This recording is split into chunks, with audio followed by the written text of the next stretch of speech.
Nithyananda Paramashivoham Om Nithyananda Paramashivoham Om Nithyananda Paramashivoham Om Nithyananda Paramashivoham Om Nithyananda Paramashivoham Om Nithyananda Paramashivoham.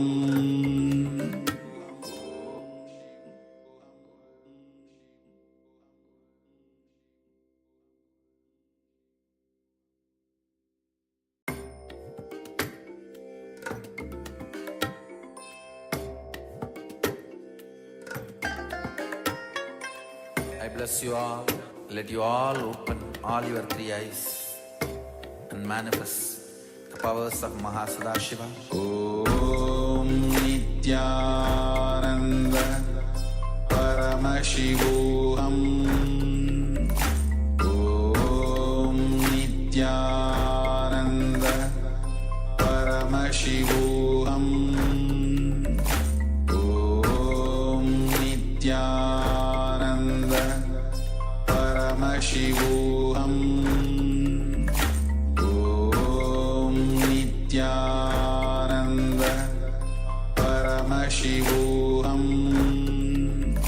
Om Nithyananda Paramashivoham Om Nithyananda. Yes, everyone, please settle down. Now you can pen down, and if you want to, you can share what was revealed in your third eye.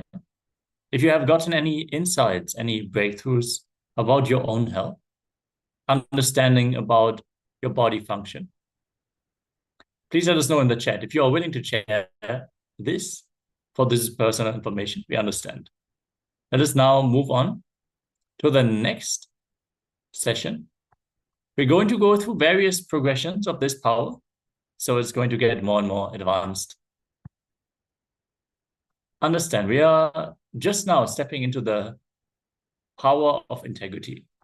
Integrity is not a burden. It is not a principle, a dry law or moral. It is a power. If we are integrated to something, the depth of it will open up to us. We will be able to just manifest it.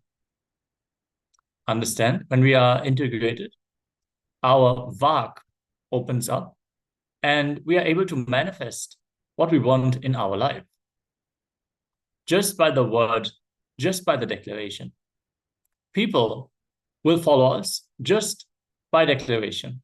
They will trust our opinion. They will understand, yes, this is a person who is standing for their word.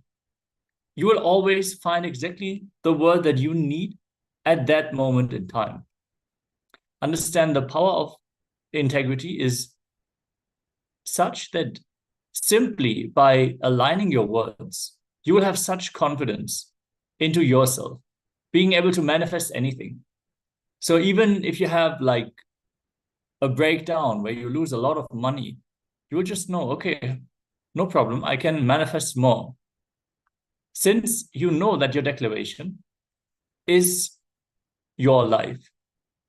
Let us now listen in what the Supreme Pontiff of Hinduism has to share about integrity. Let us listen to the words of the Supreme Pontiff of Hinduism himself. Please, let us all now settle down and sit in a space of intense listening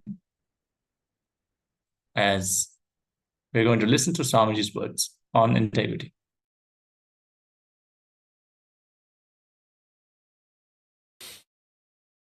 The first thing I wanted to share with you, nothing is needed from your side other than declaring simple integrity. Just simple integrity, and listen to the satsangs. That is enough. This system is now fully ripe with extreme compassion and life positive attitude. Understand? When I declared my simple integrity to my Guru, Arunagiri Yogeshwara, all I know is what he loves, I will love.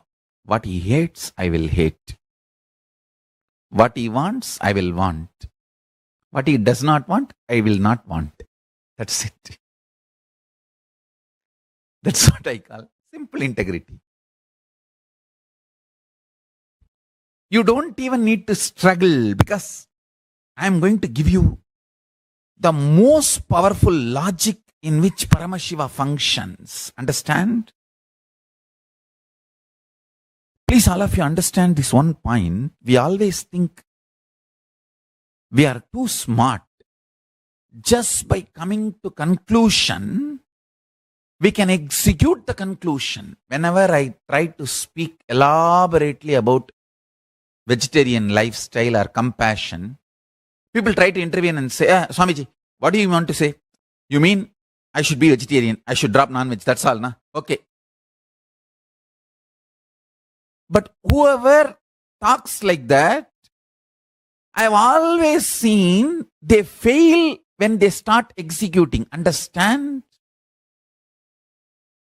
Listen very carefully. If you try to jump to conclusion without loading yourself with enough powerful cognitions, your conclusions will not be powerful enough to break your patterns. So when you struggle, when your conclusions are not powerful enough to break your patterns, when you struggle, when your conclusions become powerless, you enter into frustration and your anger turns towards Guru and the whole system, science. Understand, whenever you are not able to make your conclusions into reality, gather more knowledge, more powerful cognitions. The higher logic with which the powerful cognitions can be realized in your system, can become reality in your system. Gather them.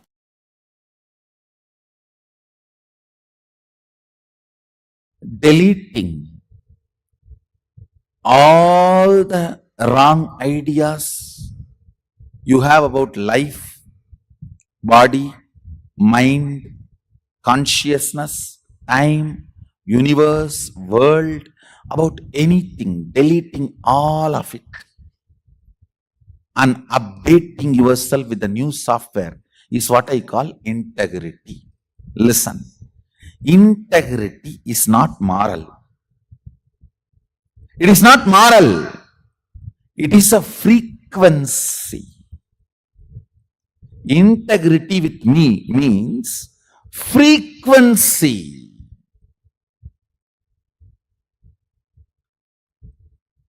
You will not come late to the class. Moral means you will be struggling. You really want to come and you will have a reason why you should not come.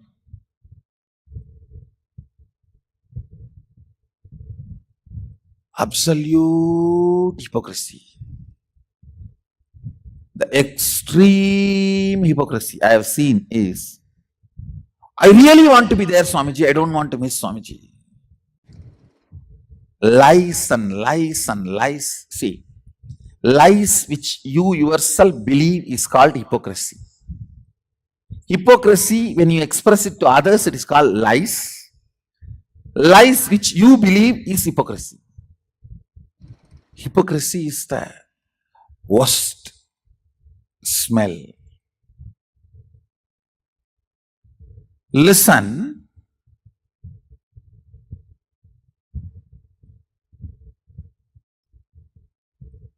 The simple direct definition of integrity is honoring every word you utter to yourself and others as life. Listen carefully.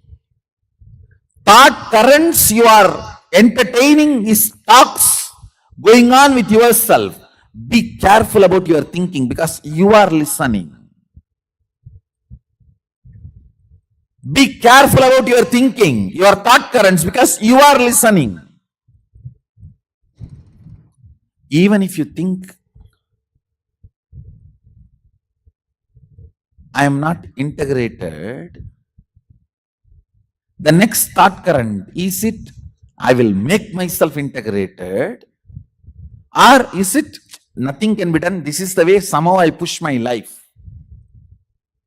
The second thought current matters. Listen carefully. When I give this integrity definition, honoring every thought current you are cherishing within you and every thought current you are cherishing by sharing with others, honoring it as your life, is integrity. The thoughts you share with yourself, I should say thought currents, because with yourself it's not single thoughts, it's like a bunch of flow. With others it's a single thought because it's a words. Listen carefully. With others you share in linear way, one by one by one. With yourself you share bundles and bundles. If you can share bundles and bundles with others, you and he are in extraordinary at oneness. Sometimes some of my disciples, with them I can share bundles of thought currents without expressing much words. That is the way I received my teachings from Arunagiri Yogeshwara. Otherwise, in 9.5 months, no way I could have received this whole Vedas and Agamas from him. I received from him as bundles of thought currents. Because the oneness was so strong. When you share with others, it is one thought, one thought, one thought. When you are talking to yourself, it's bundle of thought currents. Whether thought currents with you or thought currents with others, honoring it as life.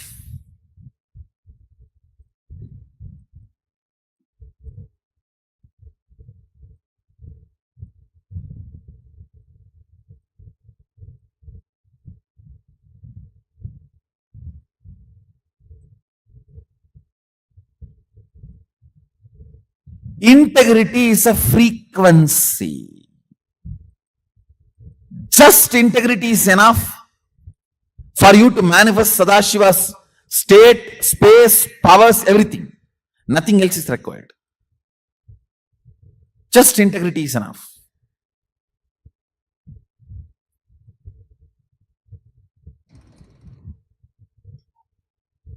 You all might have heard, we have a third eye and it gets calcified by the fluoride.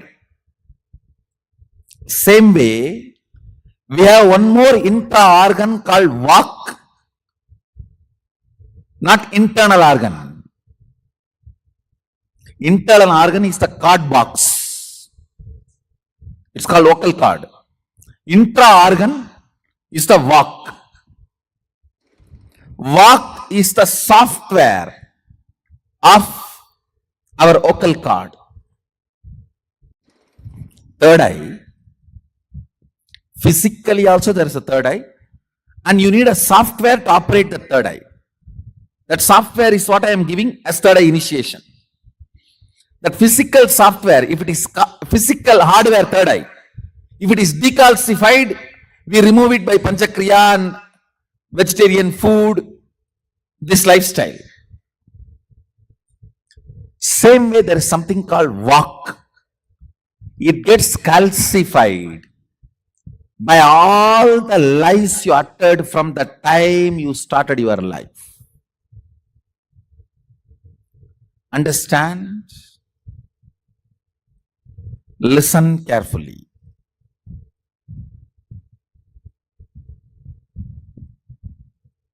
Anything you know and you change, the walk gets affected, means the frequency of walk comes down.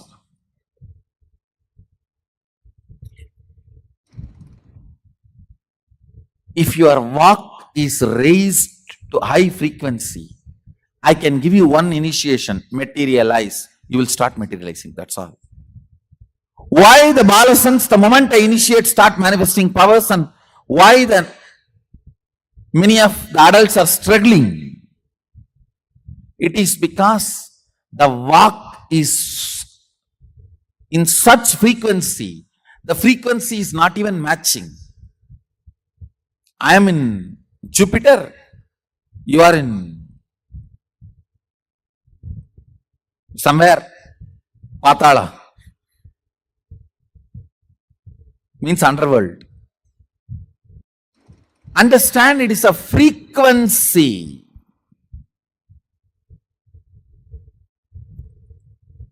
Getting you to integrity means two things. You declaring, from this moment, I will maintain my word as my life. The words I express to others are words I cherish inside. I'll treat that as life. That is for future. Past decalcification need to be cleaned. Detoxification need to be done. That can be done only by you remembering all the lies you uttered, which you are able to remember, and completing with them.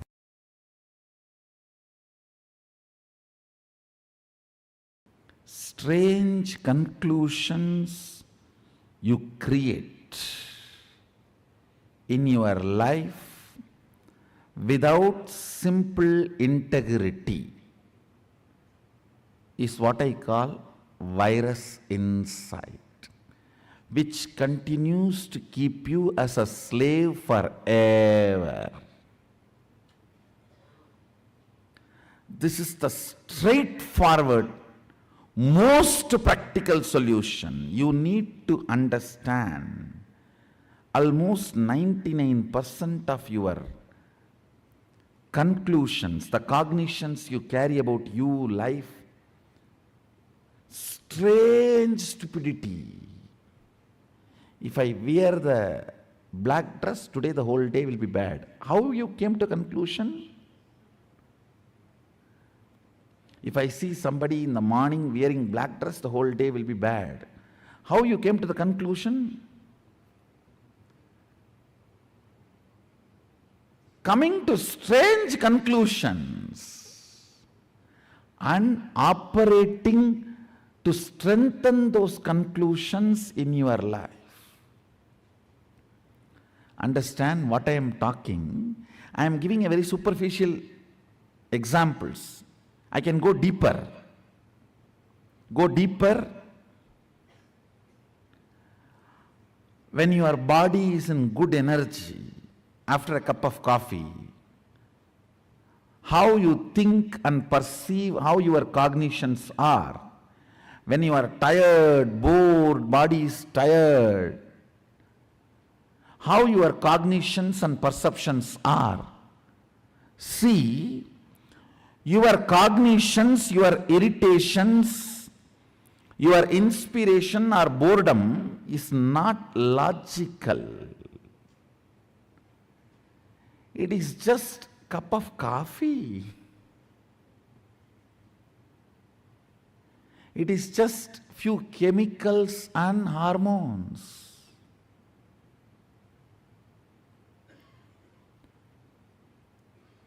Distrusting your cognitions and trusting integrity as your software. Listen.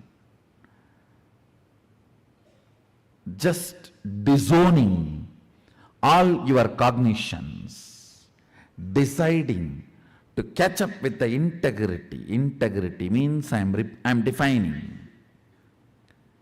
Every thought current you cherish, you should put your whole being to fulfill it, because every thought current you cherish is a promise you are giving to yourself. Either you put your whole being to complete it, fulfill it, or you drop it and complete it.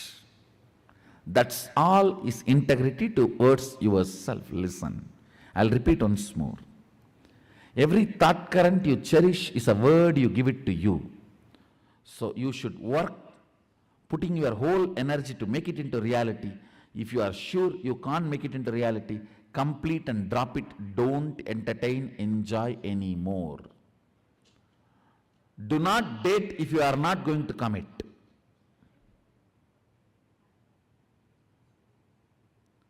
Same thing outside. Give a word only when you are going to live it. If not, drop it. Just this one, only one, integrity, replace all your cognitions. Your cognition about God, your cognition about world, your cognition about life, your cognition about society, your cognition about your body, your cognition about your mind. Replace it just with this simple, straightforward integrity. The kind of a transformation you will go through, I tell you. In Ayurveda, there is a very simple one verse by a great Siddha. He gives deathless life, the art of deathless life. Take care, the throat is always clear. You will not have death. Looks so simple. One, true, the statement is true.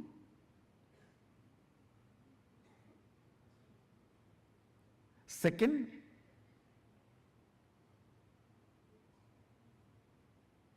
all problems start with your throat infection.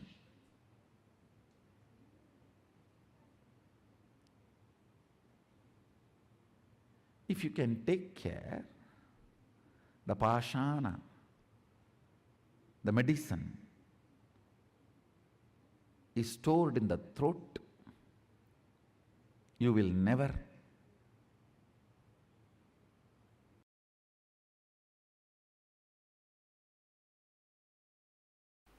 in anything you do, you know the first principle. Am I right? First statement. For example, lawyer, he is committed to his client. Doctor, he is committed to life. Engineer, he is committed to the product he is delivering.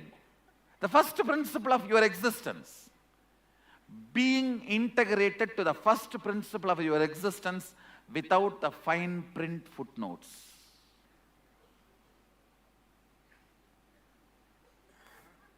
See, all of you know the first principle of your existence. Am I right? Being committed to that, being integrated to that. All the other utility transactions cannot touch the integrity of your first principle. They may be there, may not be there. But the first principle cannot be compromised.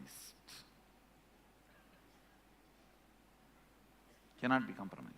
I tell you, first principle brings strength.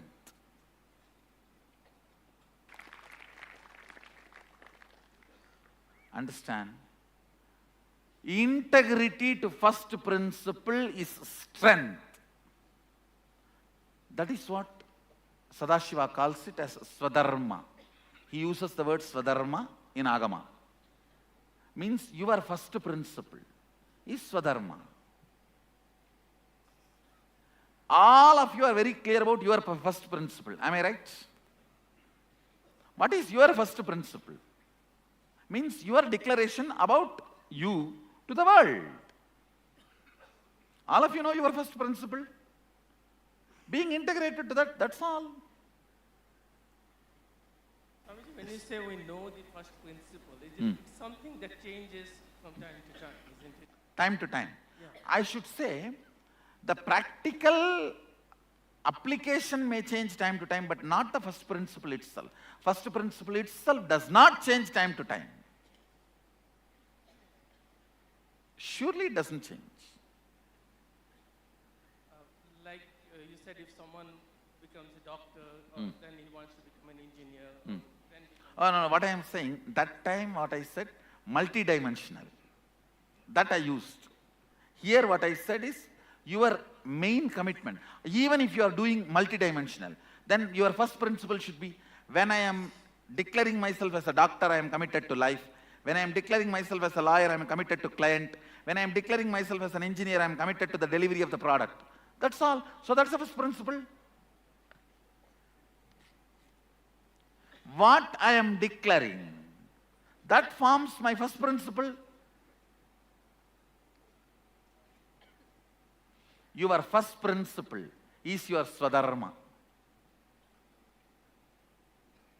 And being integrated to your Swadharma without shaking or letting your integrity to be shaken by any of the outcomes and side effects. Whether you are praised or blamed or showered, supported or beaten, being integrated to your first principle.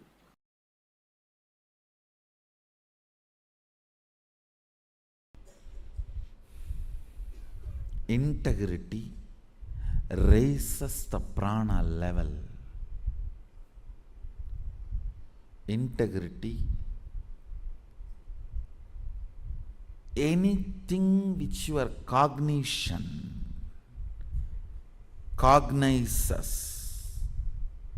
As on now, I can give you example of how your cognition cognizes anger and lust and even hunger, fear. In that frequency, if you cognize the power of integrity, you will be powerful forever. You will be powerful forever.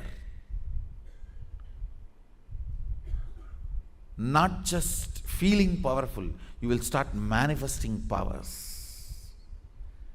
Because if you are integrated to your wife, you will have a very good home. If you are integrated to your boss, you will have very good office. If you are integrated to Guru, you will have amazing cosmos.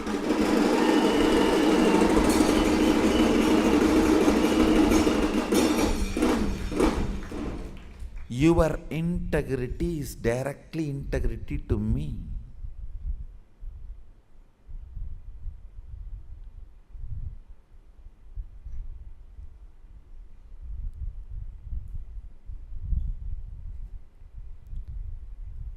I was successful in integrity when I was young because I made it very personal. Like I have to get up and run because I am going to see Arunagiri Yogeshwara. It was such personal, intimate experience. I became successful in integrity.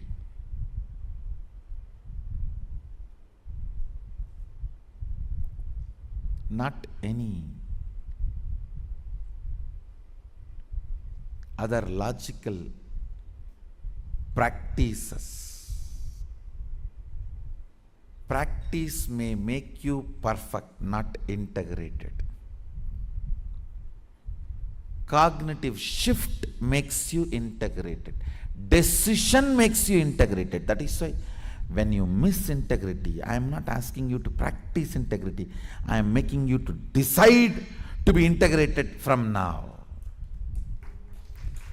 Declarations are decisions of reminding yourself, let me burn me with integrity. Let me awaken me to my integrity. Let the best of me be awakened in me. Let the best of me be awakened in me.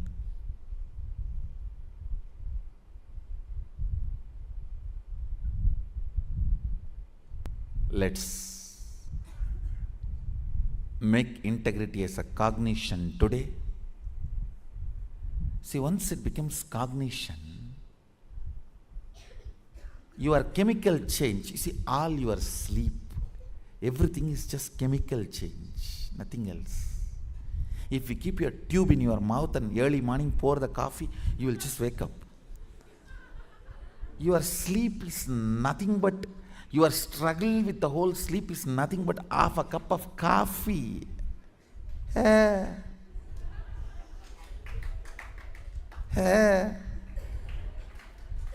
No, really.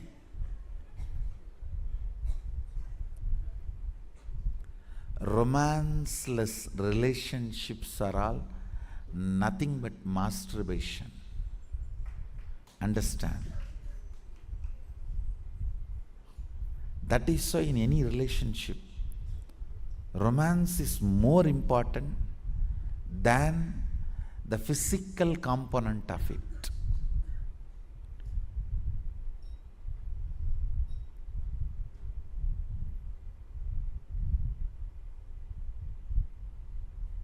All your struggle with the sleep or tiredness or boredom is nothing but simple chemical imbalance. If you are feeling sleepy, tired, tell yourself it is not mental, it is just physical chemical imbalance.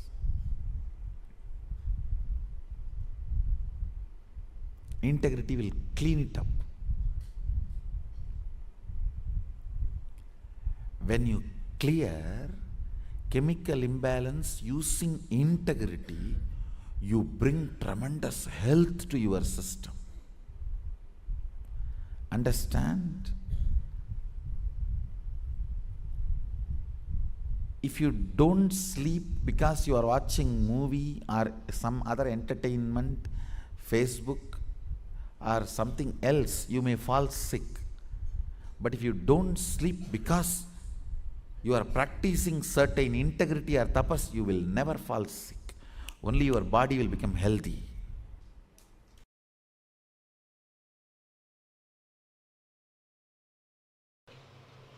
Sattvika Ananda person gets, I can't even describe the benefits, because the benefits happening in the physical level, in the muscle memory level, physiological level, psychological level. When the pitta in your brain, that layer of pitta reduces, only then your system develops a power called eating its own dead cells and cleaning up, which is the energy of Rudra. Understand? Listen. Just now, few days before, one fellow got Nobel Prize for Physics. His research project, I studied his research project. Why he got? It is all about the science of how the body is eating its old dead cells and how it can be supported and encouraged. Please listen. For what he got the Nobel Prize now, at least 60,000 years before, elaborately Sadashiva describes. I can give you precise word. Now I think in English they use the word autophagy or something. I can give you the precise word in Sanskrit, in Agama, and the precise principle. Joy in the brain, first thing it does. Maybe some of my Adinavasis will be wondering, 24 hours last 6-7 days I was with him. When he read this, don't ask those questions. And precisely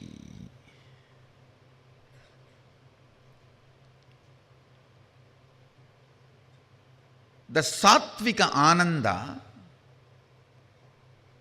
what it does, listen, it will clean up the pitta layer in the brain, means the layer which makes you powerless, tired, and withdraw from the life for no reason. So actually, when the pitta layer attacks you, suddenly you will feel like frustrated and don't want to get involved with anything. If you come face to face with your mother-in-law or boss, or the people whom you don't want to see what happens to you at that moment, imagine that's the same thing, the pitta layer spreading.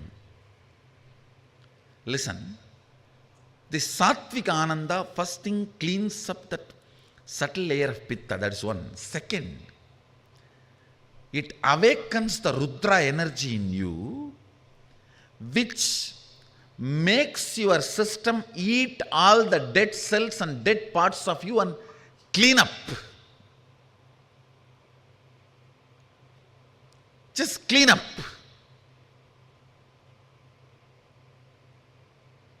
And this cleaning up is very important to keep you young, to keep you energetic, to keep you healthy, to keep you blissful. As long as this Rudra energy is alive in you, you will not die, you will be immortal. They will be highly efficient, highly integrated. Have a passion for Sattvic Ananda. Have romance with Sattvic Ananda. The non-violent bliss, peaceful bliss, where you don't hurt anybody, but it is joy for you. Grow more and more of Sattvic Ananda in your system. Activities which makes the Sattvic Ananda in your system, you will become efficient, you will become integrated, you will be just glowing, you will be completely healthy. The Rudra energy in you will be so alive. You will be young forever. It's an amazing beauty technique. Actually, if you are a participant in the Kirtan and jump, I tell you,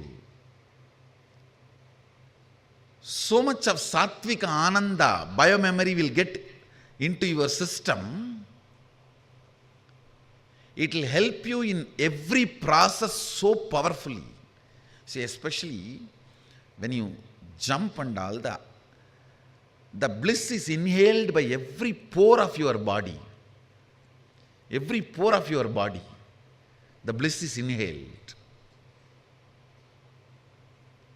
It becomes part of your muscle memory and biomemory. Of course, doing puja is surely Sattvic Ananda,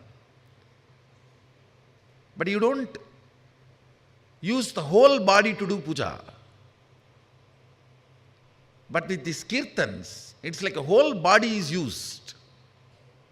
The way your body flows with that, I can tell you, the level of integrity you have and the efficiency are the vision about life.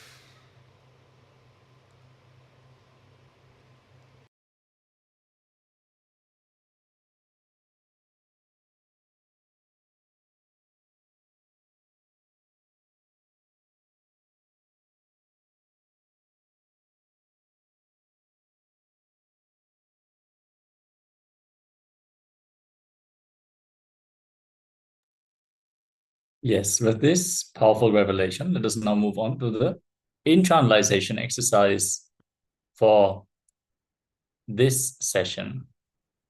Honoring every word you utter to yourself and to others. What is simple integrity as per the Supreme Pontiff of Hinduism? My simple integrity to my Guru. All I know is what he loves, I will love. What he hates, I will hate. What he wants, I will want.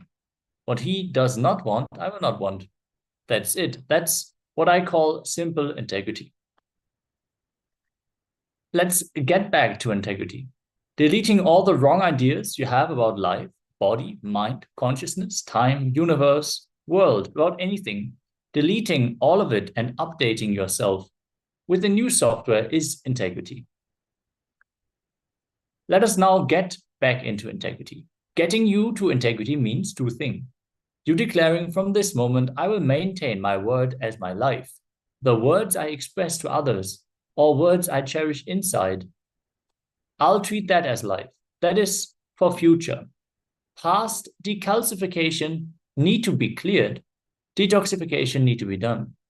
That can be done only by you remembering all the lies you uttered, which you are able to remember and completing with them.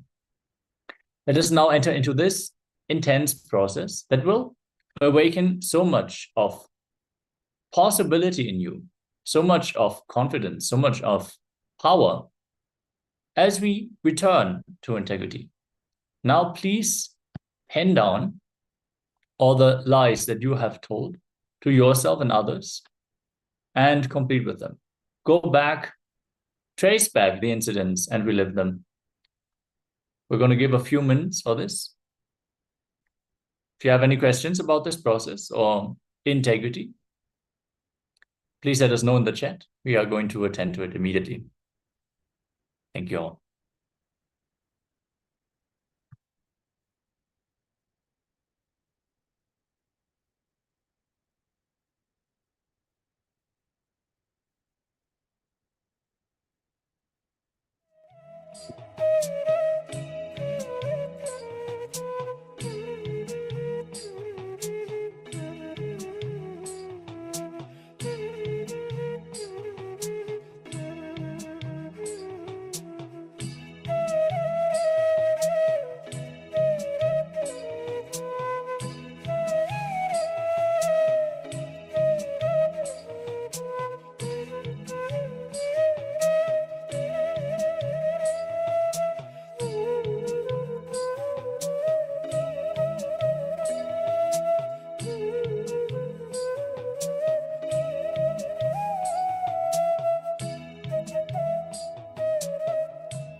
Yes, I hope all of you got to complete the lies you have been telling yourself and others. Unfulfilled declarations and things where you knew you would not be able to fulfill them, but you still gave that commitment. Let us now enter into the next round of the power manifestation. Request on all of you to please settle down, as we are going to continue to manifest the power of body scanning. Let us all settle down and find all the hidden aspects of our health through the power of third eye. Let us now sit and listen to the Shastra Pramana for the power of body scanning. The Pramana goes as follows. The scripture reference: Dehantare tvak vigbhagam vitibhutam vichintayet nakinchidantare tasya dhyayan ajyeya bhavate. From the Vijnana Bhairava Tantra, Sutra 48, Dharana 25. Now visualize that your body is enclosed, supported by your skin surface, and there is nothing existing inside the skin. It is empty. By such restful awareness, one cognizes and attains the knower of the whole bodily substance, who is the source essence, Paramashiva, who cannot be known. Yes, as we learned through this Shastra Pramana, it is not that Paramashiva can be known, but he can be attained.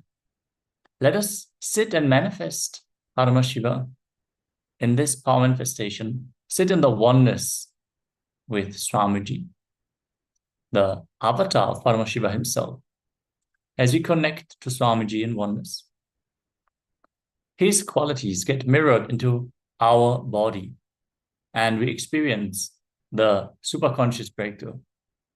Now sit in a cross-legged position on the floor or on a chair, with your head, neck, and spine in a straight line. Visualize Paramashiva has come down as Bhagavan Nithyananda Paramashivam from KAILASA. Remember Paramashiva in your third eye. Sit with this powerful cognition and meditate on it. Think intensely, you are Nithyananda Paramashiva. Anything else you think as your identity is delusion. Drop it. You are Nithyananda Paramashiva. Nithyananda Paramashiva. Absolute unclutching, to experience the state of Paramashiva. Complete completion, to experience the space of Paramashiva. Oneness, to experience as powers of Paramashiva. Intensely vibrating in Ajapa Japa of the Mahavakya. Om Nithyananda Paramashivoham. Deep feeling connection with Bhagavan to experience the being of Paramashiva. Now, turn on your video recording, record yourself for this power manifestation. Close your eyes and scan your body. Feel that everything enclosed by your skin is completely empty, and let whatever needs to be revealed to you in this body scan be revealed to you now. After you open your eyes, pen down every detail, every aspect that was revealed in this power manifestation. Let us start the manifestation now.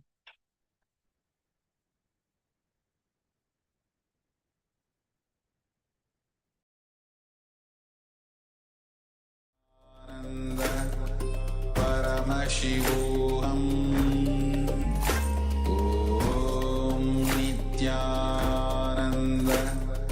Paramashivoham Om Nithyananda Paramashivoham Om Nithyananda Paramashivoham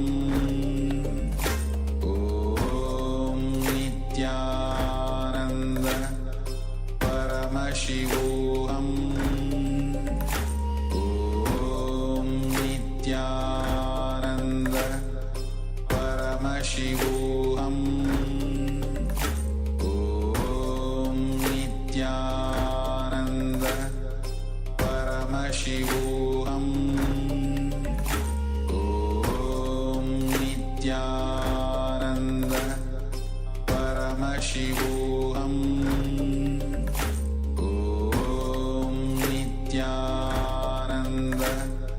Paramashivoham. Om Nithyananda Paramashivoham. Om Nithyananda Paramashivoham. Om Nithyananda Paramashivoham. Om Nithyananda Paramashivoham. Om Nithyananda Paramashivoham. Om Nithyananda Paramashivoham. Om Nithyananda Paramashivoham. Om Nithyananda Paramashivoham. Om Nithyananda Paramashivoham. Om Nithyananda Paramashivoham. Om Nithyananda Paramashivoham. Om Nithyananda Paramashivoham. Om Nithyananda Paramashivoham.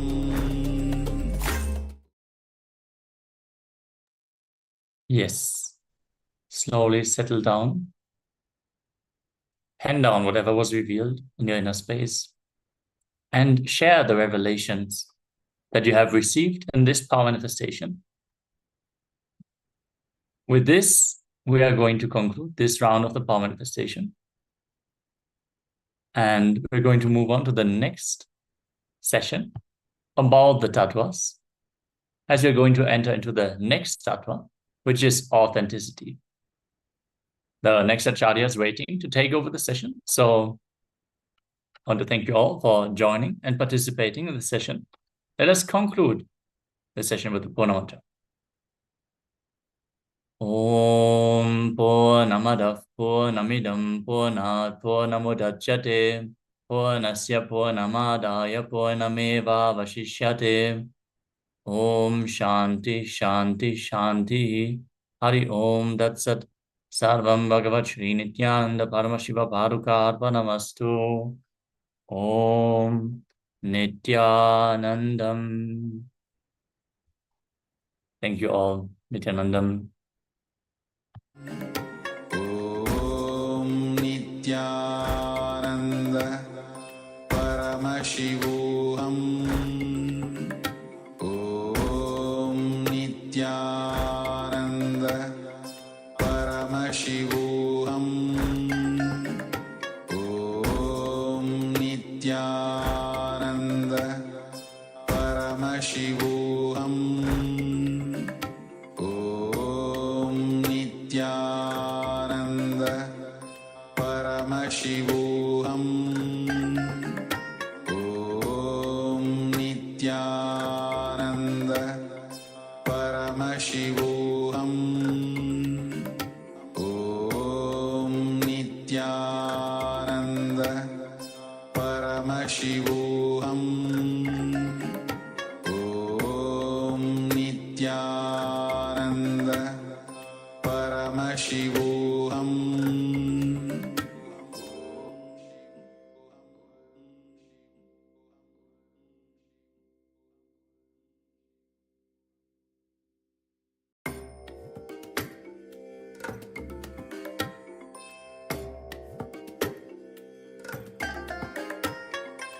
I bless you all. Let you all open all your three eyes and manifest the powers of Mahasadashiva. Om Nithyananda Paramashivoham. Om